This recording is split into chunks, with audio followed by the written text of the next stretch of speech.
ওই বাচ্চাদের কথা শুনা তুমি পুলিশকে ব্যবহার করতে যাও না। অন্যায় আদেশ মানতে তুমি বাধ্য না। আমার আইনি ক্ষমতা, আমি আমার মুক্ত বক্তব্য রাখবো, আমি আমার অধিকার আদায়ের জন্য আমি মিছিল করব, আমি উপদেষ্টার বাড়ি ঘেরাও করব, এগুলো সব আইনগতভাবে বৈধ, এটা গণতান্ত্রিক চর্চা। কিন্তু আমার গণতান্ত্রিক চর্চা যদি তুমি নষ্ট করতে চাও, আর তুমি যদি বলতে চাও যে আমি গুলি করার আমার আইনগত অধিকার, তাহলে আমাদেরও আইনগত অধিকার তোমার মাথা ফাটানো। তুমি যেমন আমার মারবা, আমিও তোমার মারতে পারি। 24-এ দেখো নাই, 24-এ দেখো নাই কি হয়েছে? আজকে 24-এর আবার দ্বিতীয়টা হবে।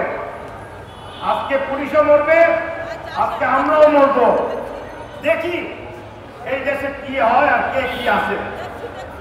আমরা একটা লাশ পড়ার সঙ্গে সঙ্গে বাংলার মানুষকে বলছি, এই অপদার্থ উপদেষ্টা পরিষদ এক ঘন্টার জন্য ক্ষমতা রাখবেন না।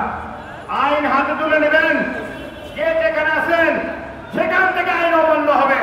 এইরকম অপদার্থ উপদেষ্টা পরিষদ দিয়ে দেশ চলতে পারে না। আমরা অনেক সংগ্রাম লড়াই করে, আমার ভিডিও ফুটেজ আছে, হাজার হাজার ভিডিও ফুটেজ আছে।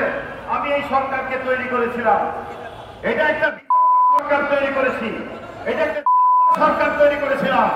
আমি জানি না যে এটা আমার সন্তান, এটার সাথে আরো বাপ পাশে দেয়, এরা অনেক বাপের জন্মে এই সরকার গঠিত হয়েছে।